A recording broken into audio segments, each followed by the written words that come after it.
Next speaker is from Finland. Came here just for this meeting, so let's make him welcome. His name is Paulie Laine. He's a computer scientist, cognitive scientist, and a freelance astrobiologist. He has a position at the University of Jyvaskyla. Maybe you can correct me on that, but in Finland. He's also interested in space technology and interstellar flight, and he's going to speak on fission fragment rockets.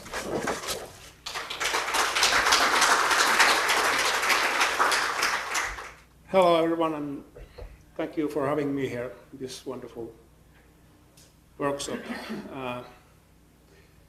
I'm here to present works of authors. The reason for this introduction to fission fragment rockets is because I think they are pretty promising propulsion technology. And still you don't often see them on the list of proposed interstellar propulsion. However, we could even say that in a technological readiness level, it's in the same level as, for instance, say, laser sails, because there's no new physics needed or any breakthrough. It's well-known physics, and there is some technical issues related to that it would be a feasible proposal. Okay, here's my outline of my presentation. First I will talk about basic nuclear physics and fission fragments, and then about the proposed fission fragment rocket engines.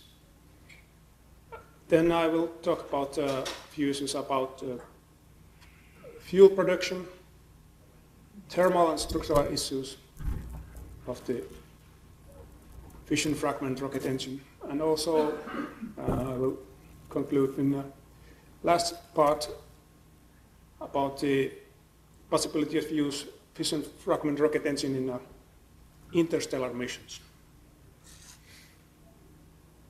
Okay, everyone probably know that in fission, the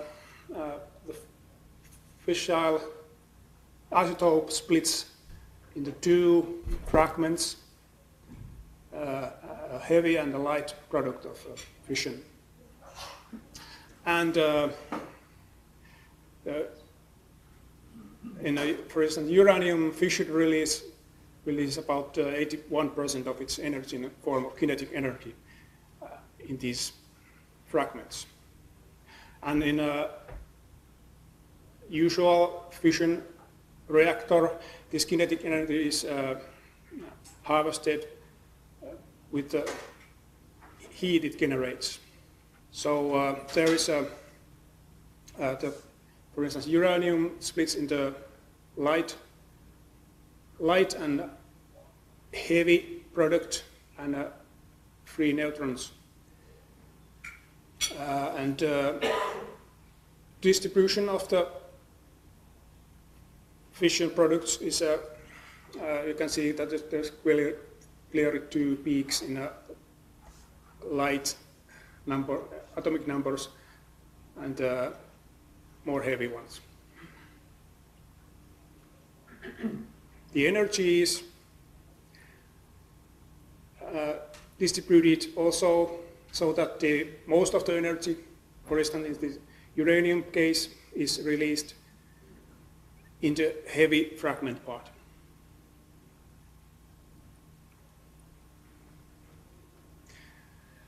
Now, if the fission happens near the surface of the fissile fuel, the fissile fragments could escape the fuel.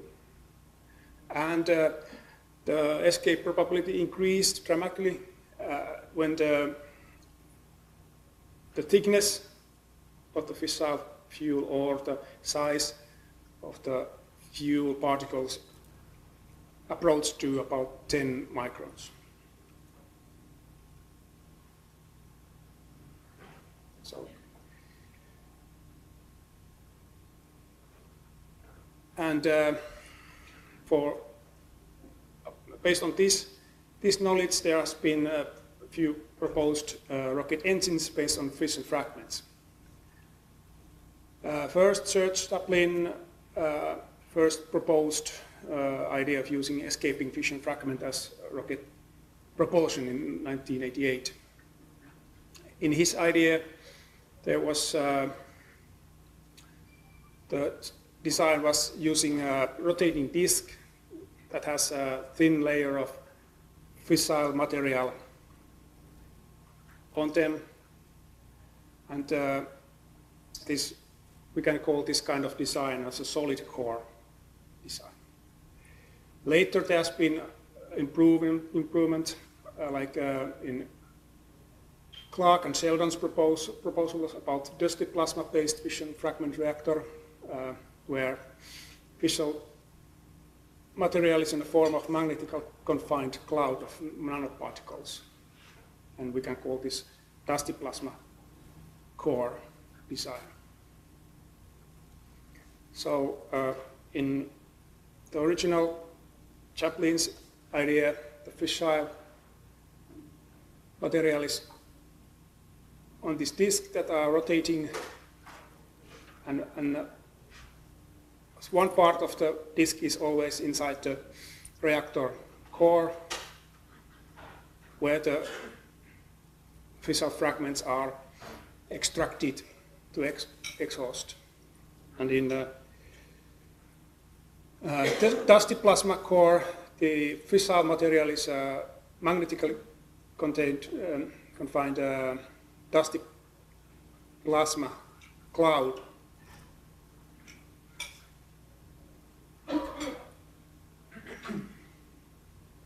So what fissile material should we use in this kind of rocket engine? The fissile isotope should have a large cross-section, and its critical mass should be small to make it easier to implement in a form of rocket engine. So we can see in this list that americium 242M isotope is ideal isotope for this kind of application of nuclear physics.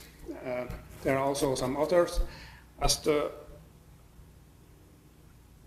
in other cases the critical mass becomes larger. So although both solid core and dusty plasma core can in principle operate in more abundant isotopes such as plutonium, its increased critical mass will affect the structural design.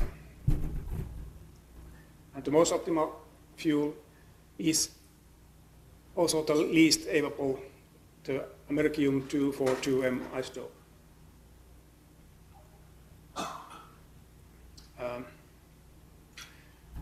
Normally there is a low americium 242M abundance in nuclear wastes from common light water reactors. But there is an important resonance in americium 241 that is useful americium 242M production through neutron capture. And the enrichment of the 242M can be done in fast reactors. And that is also a problem because we don't have so much of these kind of reactors available. So this reaction chart shows that there is a small path from 241 through neutron capture to americium 242M isotope.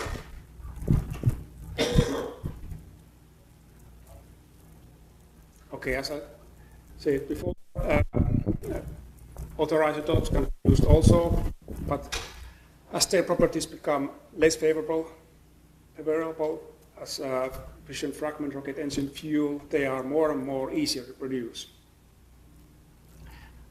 Other isotopes with high thermal fission cross-sections are californium-251 and curium-245. Also, plutonium or even uranium can be used as in Chaplin's first proposal. And they are the most abundant isotopes, as plutonium-239 can be produced in reactor cores, and uranium-235 is a natural isotope that can be found in nature. So, as we can see, we can get plutonium-239 as a byproduct from inner reactors. Some words about the thermal and structural design. As some parts of the fission fragments always collide with other fission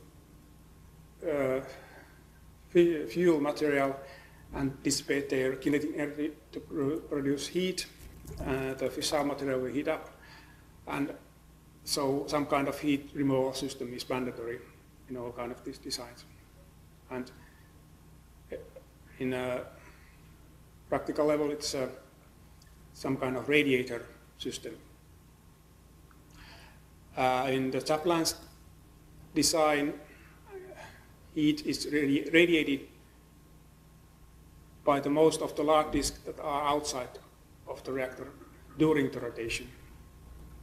And in the dusty plasma reactor design, the reactor chamber wall acts as a cooling system, partly by reflecting infrared into exhaust port. And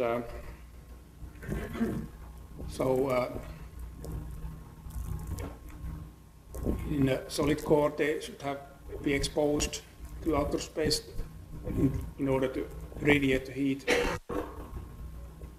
And in a dusty plasma system, they should have some kind of radiators, external radiators.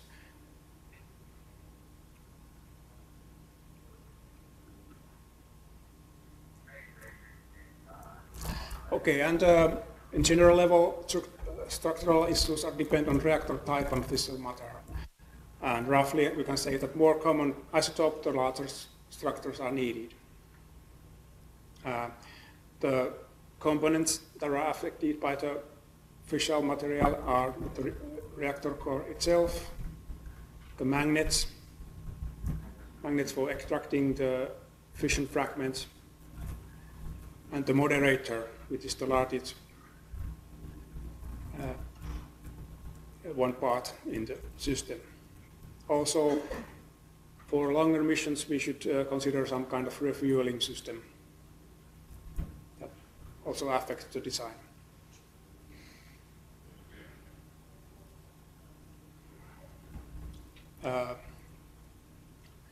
In a solid core reactor, these huge disks are required, and also a complex rotating system of them. And in both solid core and dusty plasma core, large magnets are required to produce magnetic fields strong enough to extract and focus fragments to thrust. And also the large moderator is required for fission reaction. Okay, some words about fission fragment rocket engine and interstellar missions.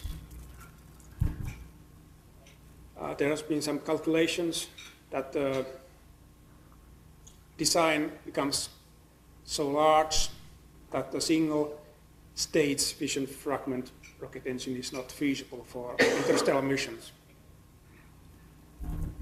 For instance, Clark and Sheldon calculated that 10% speed of light trip to the Centauri system requires 240 tons of fissile fuel over 200 gigawatt reactor. But could we use some kind of multi-stage fission fragment rocket engine?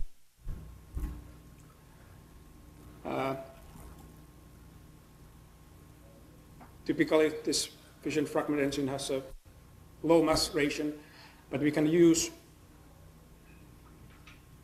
Jettisone used reactors or moderator structures to reduce the final mass. Also, this kind of a system could eliminate the need of refueling system. And to conclude, fission fragment engine harness fission products directly. And in theoretical, we can gain a very high specific impulse in the magic number million seconds. But as Robert Werka said, still much basic physics analysis as opposed to new physics yet to be discovered remains to be done before the viability of fission fragment engine. So that was, thank you.